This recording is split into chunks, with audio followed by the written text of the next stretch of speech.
Hello, I'm Cheryl and welcome to my sewing room. I'm going to demonstrate how to make a lap quilt made out of panel fabric. So let me show you what one looks like, okay? So look at this. Isn't this beautiful?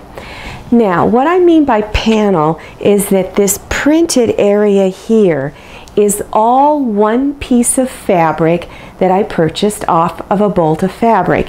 It gives the illusion that all of these squares were hand stitched together, but it's not. It's one piece.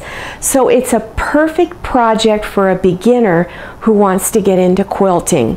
And what I've done is I've added this pink border onto the edge to make it large enough to be a lap size quilt. Okay, all right, so let me put this aside and let me show you a sample of one that I'm going to work with today. Now, this particular panel is similar in style and design. All right, so you can see I've got all of these different pieces here, different little squares with different things going on in each square.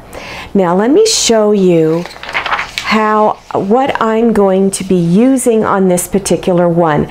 Now, all panels are going to be different sizes, so you need to make adjustments to whatever panel you're going to use. Now, if you want to know where to get panel fabrics, sometimes you can find them in your local fabric store.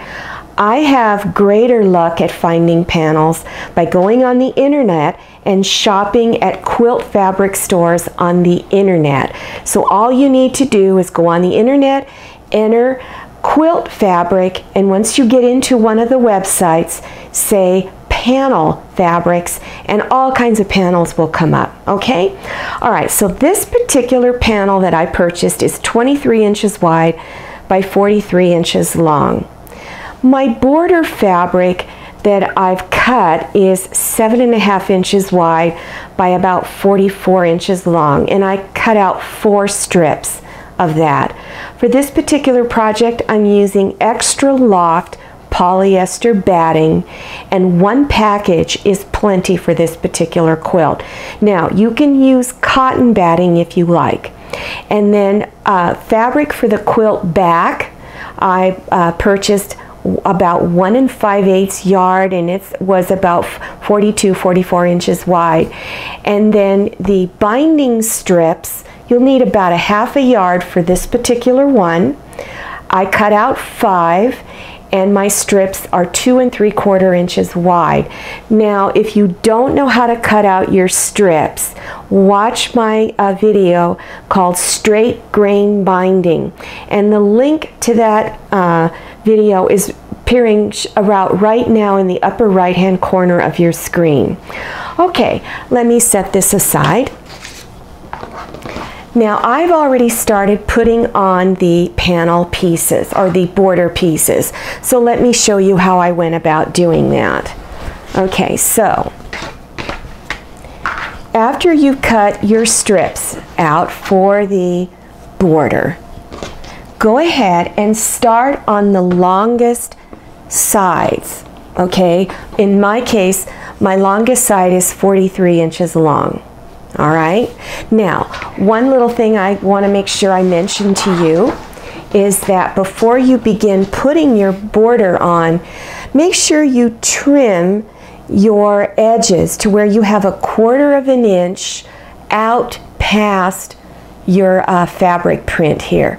For instance, here's the very edge of my fabric print. You want at least 1/4 inch here. And you'll also notice that this is kind of wavy right here. It doesn't go straight across. So if I put a ruler there, okay, and I tried to line it up, you'll see that it's a little crooked. So you want to place your ruler the 1/4 inch line right on the farthest edge out, and then trim any excess off that there may be. And in some cases, you may hardly have any excess fabric, so you need to use your own judgment as to exactly where you're going to cut. Okay, so after you've trimmed your edges, now you can start putting on your border fabric. Okay. when you lay your fabric out, as you'll notice here, I've laid my fabric to where it goes out past the edge here, okay? You want to have a little bit of an overhang at each end if possible. So go ahead and pin it down, then stitch 1/4 of an inch from this raw edge all the way down the full length. Then go to your ironing board and press this entire seam, pressing it flat. Now, if you're new at quilting or any kind of sewing, don't ever skip the pressing process. Your project will come out much nicer and more even the more pressing that you do. It's very important, so don't skip that part. Then after you've pressed your edges flat, now you want to trim the excess off here. So take your ruler and line it up on the raw edge of the panel. And then with your rotary cutter, cut off any excess fabric that you have, and do that at both ends. And then go back to your ironing board, open this border fabric up. Now you're going to do your final pressing. Press against the seam with your iron, pushing it out like this, forcing this seam to go out away from the center of the quilt. Okay, so press it the full length. Then go to your other side and do the same thing. Line up your border fabric, leave a little bit out on the side if you can, and then stitch it on 1/4 inch, press it, trim off your edges, unfold it, and press again, pushing this seam out away from the center of the quilt. Okay, good. Now you have your two longest sides on. Now you're going to work on the shorter ends. Okay? So now, take your next piece, lay it on there. Again, make sure that you have a little bit of an overhang there. Line it all up, then pin it and stitch 1/4 inch the full length. Then press it flat with your iron, then come back, trim off any excess, line it up on this edge here, and trim off your excess. Do that on the other corner. Then go to your other end, then you want to do your, unfold this one more time, press your seam, then go to the other end and do the same thing. Put that piece on following the same process. Okay? All right. Now let me show you how to do your layering and your binding. Okay? So, as I've said before, I'm using the polyester batting on this, extra loft. Now, whatever fabric you want on the back, make sure it's all pressed out and lay it down to where the pretty side is facing down. The right side faces down, wrong side is up.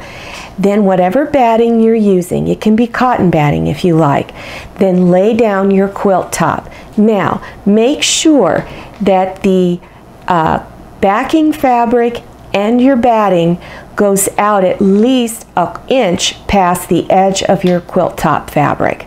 Okay? Then once you've got that all lined up and smoothed out, then you want to use safety pins and scatter them out all over the quilt top. Now I'm going to set this aside just for a second. Now you're going to do your quilting stitches. Now you're going to, if you have a panel that looks like this, where you've got all these different sizes of pictures, then stitch right on the line that's in between each little block area. So that's where you're going to do your quilting stitches. And then you're also going to do one final stitch in the ditch here all the way around all four sides. So that's where you're going to do your quilting stitches. After you've done your quilting stitches, then you want to trim your excess backing fabric and batting off. So take at least a 24-inch ruler if you have one and it works best, line it up on the raw edge of your quilt top and then cut that excess off. Do that on all 4 sides. Okay, now I'm going to show you, if I didn't mention before, when you're doing your quilting stitches, make sure that you use a walking foot if you have one. This helps to prevent your fabric from slipping too much. So if you've got a walking foot, put that on your machine. Okay? All right, now I'm going to show you how to do the binding. So for this particular quilt, I'm using 5 strips of binding. You're going to stitch the ends of all your strips together. So pin and stitch 1/4 inch, then press your seam open. Then fold it in half and press the full length of the strip. Okay, let me go to the other end here. Now, take one end of your binding strip and place it somewhere on one of the sides of your quilt and begin pinning it down. Now, before you start stitching, don't start here at the very end. Go in 4 or 5 inches and begin stitching your binding down. And you're going to do 3/8 of an inch seam. When you get to where you are 3/8 of an inch from this raw edge, you're going to stop, leave your needle down, presser foot is up, turn your quilt top, and stitch right into that corner. It's about 3 or 4 stitches. Then take it out of your machine and stretch your binding out this way to where it's even with this line here. Then hold that corner, fold it over, and then this folded edge should be right here at this raw edge. Line up your binding strip all the way along this edge here, pin it down, and then begin stitching again, 3/8 of an inch seam all the way to the next corner. Every time you come to a corner, do this little 45-degree angle stitch line. Then do that on all 4 corners, and when you come to where your 2 ends meet, you're going to fold the binding ends over and leave a 1/2 inch overlap and then cut the excess off. Then open up the ends of your binding, bringing right sides together, okay, like that.